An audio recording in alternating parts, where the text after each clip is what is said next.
मी ज्यावेळेस आले ना तर ते डॉक्टर बोलले की मी त्या डॉक्टरना विचारलं, ते डॉक्टर बोलले की मी म्हणलं असं का झालं, तर डॉक्टर बोलले की ब्लड गेल्यामुळे असं प्रॉब्लेम झालाय. मग मी विचारलं तुम्ही ब्लड ज्यावेळेस गेलं तेव्हा तुम्ही कुठे होता, तर आम्ही सगळेजण तिचं ट्रीटमेंट करतच होतो, आम्ही सगळं दवा गोळ्या त्याला देतच होतो.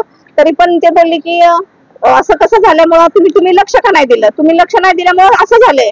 तर नाही म्हणले तर आम्ही मॅडम लक्ष वगैरे सगळं दिले. मग ती लोक अशी बोलतात की तिची मम्मी अशी बोलली की काय मला लक्ष दिलंच नाहीये आणि जर जास्त ब्लड गेल्यामुळे तिला तसं झालंय. आणि काय बोलली की डॉक्टर काय म्हणली ह्या मुलीने आम्हाला लय त्रास दिलाय.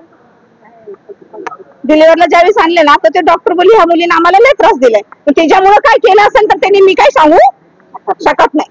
मग तुम्ही आम्हाला न्याय मिळाल्याशिवाय आम्ही प्रयत्न हातात घेत नाही, आम्हाला न्याय पाहिजे. आपण पाहतोय की नवी मुंबई महानगरपालिकेचा गलतान कारभार वारंवार आम्ही आपल्या निदर्शनास आणून देत आहोत.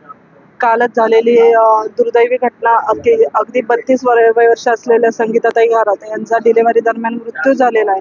कंटिन्यू 2 तास ब्लिडिंग झाल्यानंतर जर डॉक्टरांना कळत असेल की त्यांना हलवण्याची किंवा हे करण्याची गरज आहे, तर यासारखं दुर्दैव इथे नाहीये.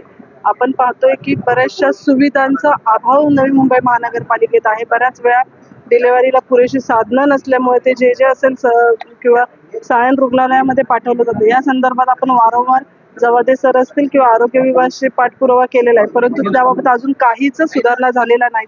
याबाबत परवा दिवशीच आपल्या सर्वांचे लाडके उपमुख्यमंत्री माननीय एकनाथजी शिंदे साहेब येतात, त्यांच्याकडे सुद्धा ही एक गोष्ट नजरेस आणून आपल्याला जेवढ्या सुधारणा किंवा जेवढे आरोग्य यंत्रणा सुधारणा करता येईल त्या संदर्भात आपण मागणी करणार आहोत.